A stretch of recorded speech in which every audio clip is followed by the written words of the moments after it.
external people. What is external people? External people are hollow on the inside. That means they are about external things. These external things make them what they believe they are. Money, looks, career, business, a car, buildings, land. These external things make them what they are. Tall, height, whatever. I was watching a video and I don't watch videos. I just saw it and I said, let me see what the people are into today. And it was some dumb, asses dancing around with money in their shoe. And I said, okay, if you're looking at these videos today, external things, money, drugs, half-naked women, homosexuality, no shirts on, tattoos all over your body. And then I said, if you had to sit down and have an intellectual conversation with any of them, can you? Not really, because what are they going to talk about? They can only talk about their field of relativity. 2 Timothy 3. Perilous times is going to come where men become arrogant boasters of themselves, proud. So these are the dark times, the end times, the perilous times that God was talking about that was going to come. And what Psalms 1:1 warn, don't walk with the ungodly, the arrogant boasters, the external people. Why support these arrogant boasters who God hates? The godly don't walk with the ungodly. 2 Peter 2:18. For speaking out arrogant words of vanity, that's what they're doing, rapping. Being a doctor, bragging about being a doctor. They are enticed by fleshly desires. So they can only see their lust. By sensuality, they can only see their desires. Those who barely escape from the ones who live in error. So these ones are living in error. Why? Matthew 19:24. The camel will pass through the eye of a needle before a rich man can make it into heaven. That's all they're about. It's riches, external things. But God try to keep most of you back from being rich. He make it so hard. You trying so hard to work against that. You trying so hard to be just like them, and you can't. God is not allowing you to. He wants you to do what? First seek the kingdom of God. And then what? And then all these things shall be added to you. But first do what? Seek the kingdom of God. Then what? And then all these things will be added to you. They never think, what happens when the dollar collapses? Did anybody know that the U.S. dollar is not worth the paper that it's printed on? Anybody know that? Did anybody know that it was an economic crash in 2008 or 9 or 6, somewhere around there? It was an economic crash. It was a housing market crash, and everything was going to go down. And they put a Band-Aid on it with quantitative easing. Anybody know that? Look up quantitative easing. Look up the dollar collapse. Do your homework, and then what happened when the dollar collapsed? All you got to do is look at what happened before. You have the Roaring '20s, and the Roaring '20s is just like now. A bunch of dancing, a bunch of sluttery, a bunch of bragging and boasting and showing off with their cars and everything else. America was doing great. The market was great. And then you know what happens. A bunch of shady businessmen come together, or the government, and then they crash the market on the people. They rearrange the stocks. Something from the higher ups, happen where everybody is now on their back, and we take a look at the pictures of the Great Depression, and this is what's going to happen. So a smart thing to do is study who was still successful during that period of the Great Depression and what did they do. For some reason, they said entertainment, like the movies. People, poor people, wanted to escape the reality of being poor. So if they can sum up gather up a lot of money, they could go to the movies, and they actually spent money. So the movie business still was doing good, which is weird. Superficial things. So and economic or recession and all that, games, still sell, which is weird. It would seem like people would put down that plastic superficial crap and not deal with it, but everybody have to escape reality. So drugs, games, and any superficial movies where people can escape reality, because people cannot take reality. An eerily reminder of what's going on today is the story of the grasshopper and the ant, huh? It's funny. It's like people like me, I'm the ant, is warning you and warning you and warning you while we working our ass off because we see something coming.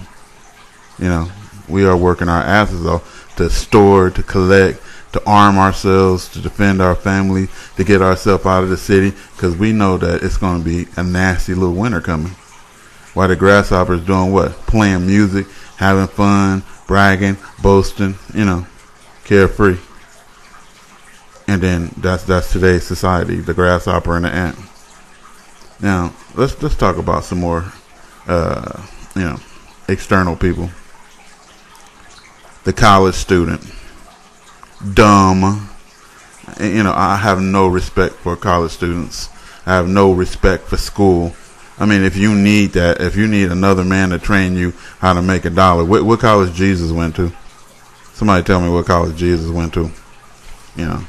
Did Jesus ever say, go to college? Well, we need that in today's society. No, you need that. I ain't gonna say I didn't go to college. I did. And I was very disappointed when I went to college. I was going to college more for the fun of it. I wanted to be in a dorm, I wanted to be in a university because I thought that was some kind of status, And when I got there with this crap, it was, I could see through things, and I saw through it, and I was like, I'm looking at the college students. I'm looking at how many people was going to school. I'm calculating now, and I'm looking at the tuition, and I'm saying this is a gank move. This is highway robbery. Why? Because who owns the college? That's what I was more interested in. Because how much money are they getting paid? I mean, if I was paying at least $2,000 a semester, and I know people pay way more, $11,000, $16,000, $40,000, and I know depending on the field that you were in, And I always wanted to be a doctor, but when I actually used my brain, I didn't want to be one.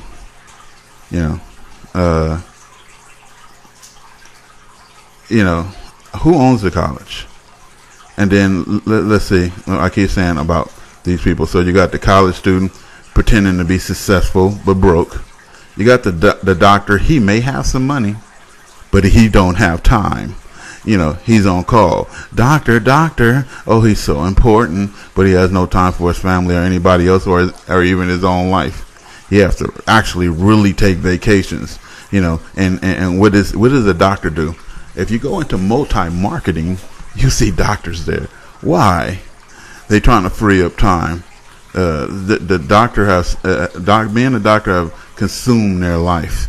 So now they're going into multi-marketing to see if they can free up some time so they can have time. See, that's why I didn't get into none of that crap. If you on a job, you a slave. If you're on a job, you're a slave. And you report to that field, 8 hours, 12 hours, 16 hours a day. Hell to the end, no. Broke, have no time, and faking it. That's college student, that's doctor, that's multi-marketing. The multi-marketing always saying, oh, just over broke. That's what a job is, just over broke.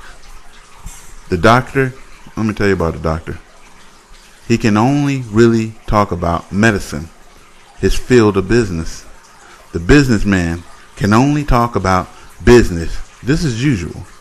And the college-minded fool can only talk about getting an education. Sickening. And all of this is external. What did God tell you to do? Seek ye the kingdom of God, and he will add it to you. But since no one has faith in God, well, God's not going to give me anything. Well, he ain't. The good-looking person can only invest and focus on their looks. If you take away their looks, they don't know what to do. The good-looking woman, what's she going to do? She have nothing else. If you can't focus on her body and her face and her makeup and her hair, take it away from them. You know, during the out of their fields of so-called expertise, all of them are ignorant. They have no substance on the inside, and that's what people find out when you hook up with these stars and stuff like that. They have no substance on the inside, you know.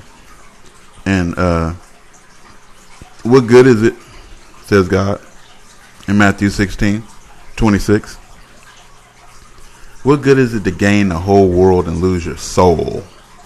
So you got all that, and then you lost your soul. You lost your soul. Matthew 25, the parable of the 10 virgins. Then shall the kingdom of heaven be likened to 10 virgins which took their lamps and went forth to meet the bridegroom. And 5 of them were wise and 5 were dumb. They that were dumb took their lamps and took no oil with them. What it means, no substance in the inside. But the wise took oil in their vessels with their lamps. So they took the time out to put some substance and on the inside. While the bridegroom tarried, they all slumbered and slept. At the stroke of midnight there was a cry made, Behold, the bridegroom cometh, go ye out to meet him. So we all know that's God. Go out to meet him. Then all those virgins arose and trimmed their lights. And the foolish said to the wise now, see, it's the grasshopper and ant again. It's the times, the perilous times we're living in. Oh, you blowing money. You got money hanging out of your shoes. You got money around your neck. Oh, you got stacks. Give us of your oil. Give us some substance. Give us some light, because the lamp is light. Give us some of your light. The oil and the lamp. The lamp is knowledge. It's knowledge, the light. So they didn't put anything in there to grow their light, you know, their knowledge of God. For our lamps are gone out. So they only had so much. But the wise answered, saying, No. Hell to the no. To the no. Lest there be not enough for us and you, but rather you go to them that sell. Go back to the book. Go learn something. Go put some substance in yourself and buy it for yourselves. We earned it. You go earn it. Told you have to earn your way back into the kingdom. And while they went to buy, the bridegroom came, and they that went ready, he was ready to meet the Lord. You were ready when the winter came. You were ready for the economic class. Went in with him to the marriage, and the door was shut. So what do they call that? Asked out. Afterward came also the other virgins, saying, Lord, Lord, open up. But he answered and said, Verily I say unto you, when you hear that, you know you're doomed. Verily I say unto you, I don't know you. See, you didn't take time to get to know God. You didn't get time to know the book. You didn't study. Watch therefore, for you know neither the day nor the hour when the Son of Man comes. Raptor News, tell me what you guys think.